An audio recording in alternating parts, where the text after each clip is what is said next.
प्रणाम, नमस्कार। बहुत स्वागत है आपका उस कार्यक्रम में जिसका नाम है हे प्रभु आनंददाता। और हमारे साथ विद्वान वक्ता तो रहेंगे ही, और ये एक नया एपिसोड है। अब हमारी कोशिश है कि नया एपिसोड लगातार हम आपके लिए लेकर आते रहें, क्योंकि आप में से अनेक लोग बीच में चूँकि नए एपिसोड्स आप नहीं देख पाए, बहुत सारे लोगों का हमसे ये कहना था कि चाहे कितनी भी चुनौतियां क्यों ना हों, लेकिन ये कार्यक्रम उनके जीवन के मर्म और उनके जीवन के उत्साह और उनके जीवन को कहीं ना कहीं एक आगे बढ़ाने वाला कार्यक्रम है। और ये बहुत बड़ा विनम्रता से हम कहेंगे कि एक हमारे लिए बड़ा संबल है आपका ऐसा कहना। आज हम जिस विषय पर बात करेंगे पहले उसे सुन लेते हैं। हमारे एक दर्शक के ही कथन से ये कार्यक्रम का हम प्रकाश, इसको जो हमारे विद्वान वक्ता हैं उनके माध्यम से हम रोशनी डालकर इस विषय पर आगे बढ़ेंगे। तो पहले सुनते हैं क्या कुछ कह रहे हैं हमारे ये साथी। गोस्वामी जी नमस्कार, मैं सिवनी से रविकांत साहू बोल रहा हूँ। गोस्वामी जी, भक्ति का हमारा उद्देश्य कहीं ना कहीं ईश्वर से एकाकार होना होता है, लेकिन ये समझ में नहीं आता कि हम ईश्वर से कब एकाकार हो गए। क्या इसका कोई संकेत मिलता है या क्या कुछ घटता है हमारे अंदर, हमारे अंतस में, जब हम समझें कि हम ईश्वर से कनेक्ट हो गए हैं? चलिए, वो बहुत ही महत्वपूर्ण बात इन्होंने कही है, और अब मैं इसी को प्रश्न के रूप में ले चलूँगा हमारे विद्वान वक्ता, भगवत गीता के अध्येता, मानस मर्मज्ञ प्रोफेसर डॉक्टर सुरेंद्र बिहारी गोस्वामी जी के समक्ष। प्रणाम कर रहा हूँ गोस्वामी जी। तो ये जो हमने ऑडियो मैसेज सुना, इस मैसेज में प्रश्न ये है कि भक्ति करते करते या ईश्वर के निकट जाने का कोई संकेत अगर है तो वो संकेत क्या है? क्योंकि अभी तक सारी बातें जो हैं वो सिर्फ सुनी सुनाई है, और उन बातों में कोई कहता है कि द्वैत समाप्त हो जाता है। आपने भी कई बार इस कार्यक्रम में ये बात कही है, दो का अंतर समाप्त हो जाता है। लेकिन हमारे ये जो साथी हैं इनका कहना है कि भक्ति में डूब जाने के बाद भी ये अभी तक उस तरह की अनुभूति के मर्म तक नहीं पहुँचे। पहले भी इस तरह की जिज्ञासाएं हमारे समक्ष आई हैं, लेकिन आज मुझे लगता है कुछ नया इसके विश्लेषण का एक और सिरा निकलेगा। जी देखिए, एक बात समझिए, प्रश्नकर्ता ने एक बात बहुत अच्छी कही। वो संकेत की प्रतीक्षा कर रहे हैं। संकेत वहां मिलता है जहां दूरी बहुत होती है। जब दूरी ही ना रहे कोई, तो उसमें संकेत क्या मिलता है? वो तो प्रत्यक्ष होते हैं।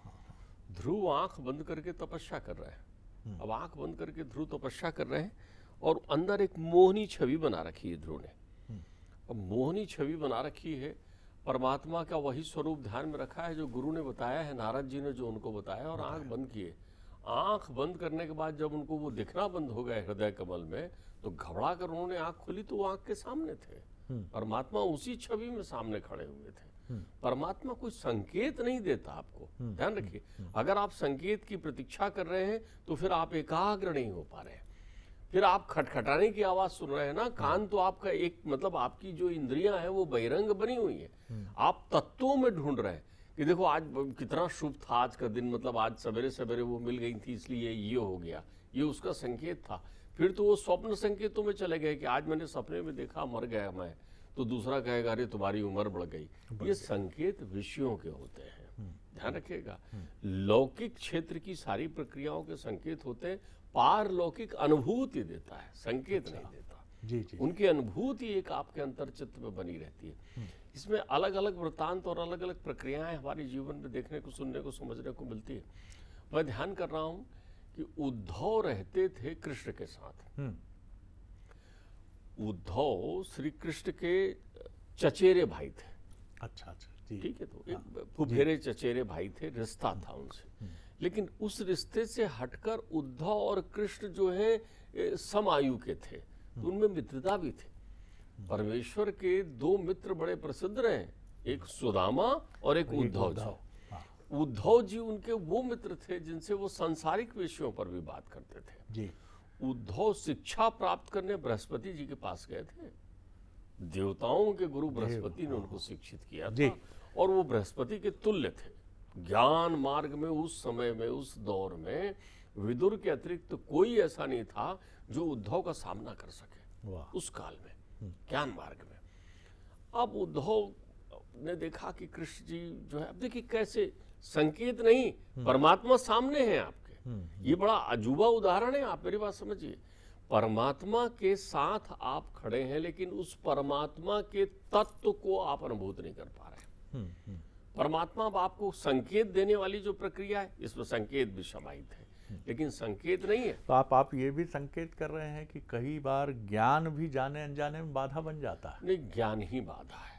अरे वाह, ज्ञान ही बाधा है। भक्ति के मार्ग में डुबकी लगाने में सबसे बड़ी बाधा ज्ञान है, क्योंकि ज्ञान में कर्मकांड भी समाहित होता है। तब आप उत्तर दक्षिण पूरब पश्चिम का ध्यान रखते हैं, तब आप अच्छे बुरे का ध्यान रखते हैं, तब आप संग कुसंग का ध्यान रखते हैं, तब आप डूब नहीं सकते ना पूरी तरीके से।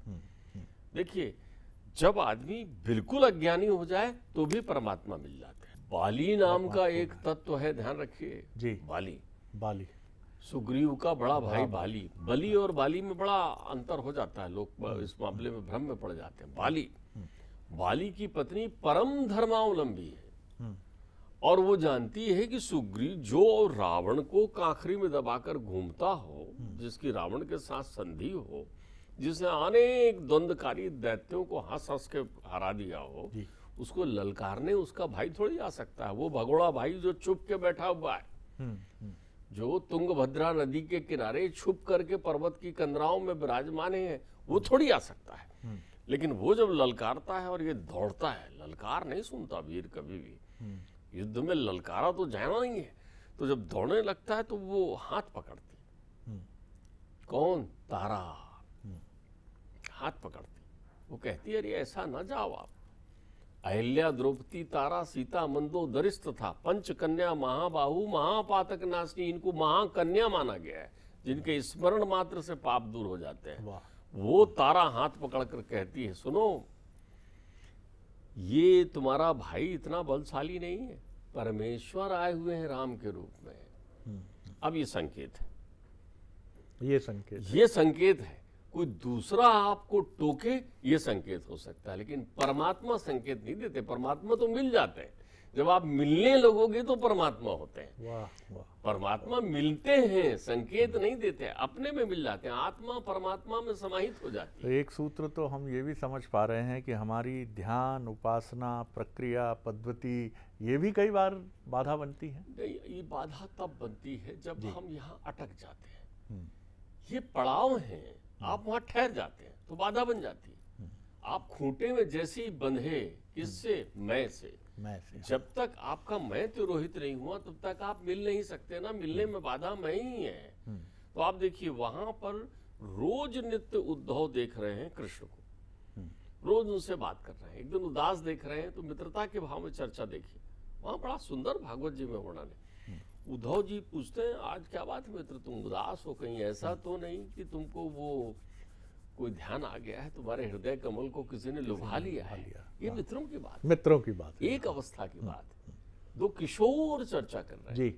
तो कृष्ण भी उसकी तरफ ध्यान से देखते हैं, उद्धव की तरफ। उनको लगता है आज इसको मिला लेता हूँ, आज इसको मिला लेता हूँ। आप ध्यान रखिएगा, जब भी आप ज्ञान मार्ग में पहुंचकर अपने ज्ञान से परमात्मा को लुभाने की कोशिश करेंगे, तब परमात्मा देखे ना, नारद को आज मिला लेता हूँ। उरम करिहु गर्भ तरु भारी, कृपा सिंधु मन कीन देख विचारी। उन्हें देख लिया नारद को देख लिया कि वो बोल रहा है, मैंने काम को जीत लिया, मैंने काम को जीत लिया। तो परमात्मा ने कहा, आज इसको मिला लेता हूँ। जैसे ही वो कृपा करते हैं वैसे ही मिला लेते हैं, मिल जाते हैं आप में। आप एक बात समझिए, ये बड़ी सुंदरतम स्थिति है। तो वहां वो जैसे ही टोकते हैं, अटखेलियां करते हुए, तो आज परमात्मा को लग रहा है कि आज इसके मिलने का दिन है जी। परमात्मा उसको कहते हैं, क्या करूं उद्धव, ब्रिज बसरत नाय। बड़ा सुंदर वर्णन करते हैं सूरदास जी इस प्रसंग का। वो कहते हैं कि वो गोप सखियां, वो सुंदर सुंदर छबीली गोपिकाएं, वो उनका मेरे कांधे पर हाथ रखकर घूमना, वो मटकी से मेरा दही चुराना, वो महतारी के आलिंगन से लिपट जाना, वो महतारी का मुझे बांध देना, वो आंगन, वो छत, वो माटी, वो गलियां, वो कुंज गलियां, वो यमुना तट का तीर, वो गिरिराज धरण, वो गोपाल, वो गायें मेरे को भूल नहीं रही, तो मुझे लुभाते रहती हैं। अब देखिए, मथुरा से वृंदावन की दूरी कितनी है? कुछ कोसों में। वचनबद्ध हैं, वो नहीं जा रहे हैं वहाँ। मथुरा राज्य की सीमा में है, अरे राजकुमार के रूप में भ्रमण करने चले जाए, नहीं, वाणी वचन की बंदगी है। तो वो कहते हैं तुम मेरी एक पाती ले जाओ। अब देखिए यहाँ संकेत समझिए, परमात्मा जो लीला कर रहे हैं उस लीला में उस परमेश्वरत्व से पृथक होकर के एक मित्रत्व भाव में आकर लौकिक रूप से उनको चिट्ठी लिख के दे रहे हैं कि मेरी चिट्ठी लिख के ले जाओ, वहां दुखी लोगों को समझाओ, मेरी माँ को, गोपिकाओं को। अब ये संकेत है परमात्मा का, ज्ञान मार्गी को टोक रहे हैं। लेकिन होता ये कि जब वहां वो पहुंचते हैं तो वहां देखते हैं कि किसी को भ्रम ही, पहले तो वो जब पहुंचते हैं तो जो परमात्मा, सब आपने पूछा था कैसे भान हो, कैसे भान हो, जब आपको देखकर लोगों को सतोगुणी भाव जागृत हो जाए, आपको देखकर जब लोगों को विकार ना आए, हिंसक भी हिंसा त्याग दे, तो आप समझ लेना वो परमेश्वरत्व तो आपकी अनुभूति में दिखाई पड़ रहा है। आपका तेज अलौकिक हो जाएगा, आपके भाव अलौकिक हो जाएंगे, आपके मन से सारे विषय तिरोहित होने लगेंगे, आपके मन में लोभ नहीं रहेगा, आपके मन में काम नहीं रहेगा। कोई स्त्री भी आपको देखकर कहेगी कि भाई मेरा लल्ला, मेरा भैया आया हुआ है करके, ये भाव आपको दिखने लगे। गहरी बात। तो आप एक बात समझिए, जब आप संसार के कर्मों को करते हुए भी परिवार के लोग भी अपना विरोधाभास भूल जाएं, भाई भी बैर भूल जाए, जमीन जायदाद की लड़ाई भूल जाए, और आपको भी जमीन का वो टुकड़ा ध्यान ना आए, तो आप समझ लेना अब आप में वो तत्व जो है वो अनुभूजित होने लगता है। सिद्धि प्रकट होकर नहीं कहती कि मैं सिद्ध हो गई, सिद्धि दूसरों को अनुभूति होने लगती है, दूसरों को देखने लगता है। लेकिन तब वो आपसे जब कहें कि अरे क्या बात है, बड़े तेजस्वी लग रहे हो, बड़े ज्ञानी, कितना सुंदर बोल रहे हो, और आप में जैसे ही अहंकार आए आप समझ लीजिए अभी आप दूर है मिलने से, आपको उसका भी प्रभाव ना पड़े, यश अपजस, सिद्ध असिद्ध, गुण अवगुण कुछ भी प्रभाव ना डाले, गंध दुर्गंध वो भी ना। तो वो जब वहां पहुंचते हैं और मैया यशोदा से कहते हैं कि ये चिट्ठी लाए हो मैया, वो तो परमेश्वर है। तो यशोदा यूं पलट कर देखती है और कहती, ज्ञानी लागे जी, ज्ञानी आया है, मिला नहीं है। वो तो उसको उस मथानी को देख रही है, जिस मथानी में बंधी हुई रस्सी देखकर उन्हें ध्यान आ रहा है, इसी से तो कन्हैया को बांधा था, वहां बांध रही, वो मानसिक यात्रा कर रही है। वो कहती हैं जा भाई, गोपियों से मिला। यमुना तट पर गोपिकाएं लीला कर रही हैं, कोई गोपी कृष्ण बन गई है, कोई गोपी बांसुरी बजा रही है, कहीं राधे रानी जो है वो रासेश्वरी बनकर विराजित हो गई हैं। उन सबको देखकर वो कहते हैं अरे आप लोग बावली हो गए हो। जिस पल आपकी चाहत एक तरफा हो, जिस पल आपकी चाहत एक तरफा हो और आप अपने आप में एक की अनुभूति ना कर रहे हो, आप ये समझ रहे हो कि मेरे साथ कोई है, मैं मिल चुका हूं, एक चहे, वो कहते हैं एक चहे एक चाहे ना, और जर जाए दही या प्रीति एक अंगी। अच्छा पतंगे को बता के देखो ना, भाई साहब ये दिया है, इससे थोड़ा दूर रहते तो पतंगा आपकी बात सुनेगा क्या जी? उसको तो आपको लग रहा है वो जल गया, लेकिन उसकी अनुभूति क्या थी उस समय, वो तो मिल गया, तो वही बताएगा, वो मिल गया, वो मिल गया। तुकाराम को कोई कहे अरे भाई ये तो ये क्या बात कर रहे हो, ये दरिद्र रह गया, दीन रह गया, तो तुकाराम से तो पूछो कि संसार का कौन सा सुख उसके पास नहीं है। रैदास से तो पूछो कि जब वो चमड़ा धो रहा है तो परमात्मा के श्री चरण उसे दिखाई पड़ रहे हैं, चमड़ा तो दिख ही नहीं रहा है। तुलसी से तो पूछो कि जब वो शब्द लिख रहे हैं तो उन्हें लग रहा है ये मेरा हाथ अपने आप कैसे चल रहा है, अरे ये शब्द नृत्य कर रहे हैं, उनको चित्र दिख रहा है, वहां आपको लिखा हुआ दिख रहा है, वो अपनी अनुभूति चित्र में देख रहे हैं, प्रत्यक्ष देख रहे हैं। जब वो राम लिख रहे हैं तो वहां राम विराज जाता है, उनको उस कागज पर राम दिखते हैं, आपको उसमें लिखा हुआ दिखता है। आप देखिए दृष्टि केवल इतनी रहती है। तो जब वहां गोपिकाओं से वो दिव्य ज्ञान मिलता है कि उद्धव मन न भय 10-20, एक मन होतो सो गयो श्याम संग, जब आप वो समर्पित कर दिया, आपने मिल गए हैं भाई, हम लोग बोलते हैं, तो उद्धव वहां से बावले होकर आते हैं, तब वो तरंग लेकर आते हैं, वो भक्ति की उमंग लेकर आते हैं, वो परमात्मा में मिल जाने की अनुभूति लेकर आते हैं। उद्धव की देवल उसी विशेषांक में उतनी देर के लिए वहां पर है, उसके बाद उद्धव मिलते हैं जब परमात्मा सोलोक काम धवन कर रहे होते हैं, तब उद्धव का प्रसंग फिर कहीं नहीं आता, क्योंकि उद्धव मिल गए।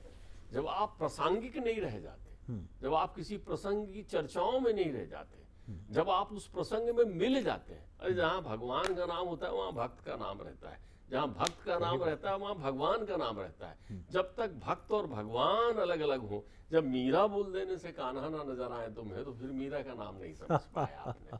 जब तुलसी बोल देने से राम के स्वरूप का आभास ना हो, तो फिर आपने तुलसी को समझा नहीं। आप देखिए दूसरा तरीका और, सांसारिक लोगों के लिए हम लोगों ने कई बार मानसिक भक्ति पर चिंतन किया है। हम लोगों ने मन पर न जाने कितनी बार, हमारे जो दर्शक लगातार देख रहे होंगे, हमने मन, मनोयोग और मानस रोगों पर अनेकों ने चर्चाएं की। देखिए एक सुंदरतम, इस वृतांत को ध्यान से समझिए। मानसी पूजा का जो क्रम है, अगर आप चाहते हैं कि परमात्मा की अनुभूति हो जाए, या सांसारिक शब्दों के लोग संकेत कहते हैं, संकेत सांसारिक भाषा है और अनुभूति आध्यात्मिक भाषा है, अंतर इतना ही है। आप संसार से संसार के बनाने वाले का दर्शन करना चाहते हैं, जबकि अध्यात्म कहता है कि संसार है ही नहीं, जो कुछ तुझे दिख रहा है सचराचर सृष्टि में, उसके कण कण में परमात्मा है। अन्वय व्यतिरेकाभ्याम यत्सार्थ सर्वत्र सर्वदा। बहुत सुंदर बात। सब में वो है और उसमें सब है। ये अनुभूति अन्वय व्यतिरेक का सिद्धांत कहलाता है। भागवत जी कहती है अन्वय व्यतिरेकाभ्याम यत्सार्थ सर्वत्र सर्वदा एतन मतन समातिष्ठ परमेण समाधना भवान कल्प विकल्पेषु ना विमोहित करहिचित। ये तात्विक दर्शन का विषय है, इसके उसके विश्लेषण का आनंद उस रूप में नहीं। तो आप जब संकेत को अनुभूति देखना चाहते हैं, तो आपको एक सुंदरतम दृष्टांत में से याद रखना पड़ेगा। एक कृपण सेठ जी को मानसी पूजा भाई जी। अब जब कृपण सेठ जी को मानसी पूजा भा गई, क्योंकि मानसी पूजा में तो आप गंगा का जल भी लाके चढ़ाइए ना। भाई शिव जी है, आप दर्शन कर रहे हो, आपने कहा ये तो पानी का लोटा तो नहीं लाया, अरे तू मानसी लाना। तुरंत आपने कहा चलो मान सरोवर का जल चढ़ा रहा हूं। तो आपने ध्यान की, आंख बंद किया, मान सरोवर पहुंच गए, जल आ गया। ध्यान किया, नर्मदा पहुंच गए, जल आ गया। ये मानसी पूजा, ये मानसी। कुछ लगना नहीं है, आपको लगा आज तो मैं अष्टदल कमल चढ़ाना चाहता हूं, तो चढ़ा दे। किसने रोका है? आंख बंद कर, कमल का ध्यान कर, और तू सोच कि वो कमल तू परमात्मा में चढ़ा रहा है, चढ़ गया।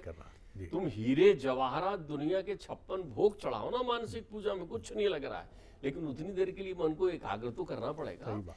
तो उनको मानसी पूजा भाई, उन्होंने एक क्रम बना लिया कि मैं रोज कान्हा जी को 1 गिलास दूध, 1 चम्मच डालकर शक्कर रोज उनको पिलाऊंगा।